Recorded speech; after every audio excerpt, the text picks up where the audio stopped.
ওমানের প্রবাসী ভাইয়েরা আপনারা অনেকেই জানতে চেয়েছেন ওমানের পাসপোর্ট ব্লক জরিমানা কবে মাফ হবে। আজকে আমরা এই ভিডিওতে কিছু সান্ত্বনা নিয়ে হাজির হয়েছি আপনাদের জন্য।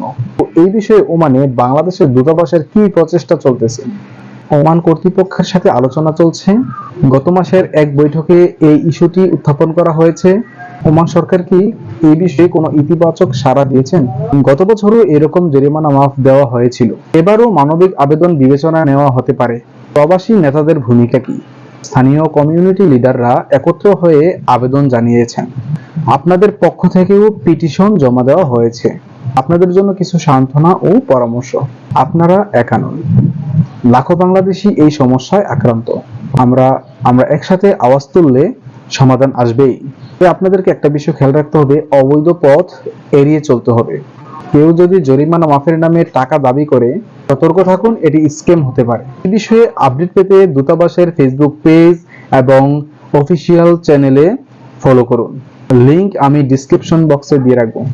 ভাইয়েরা, বিপদে ধৈর্য ধারণ করুন। আমরা দোয়া করি খুব শীঘ্রই ভালো সংবাদ পাবেন।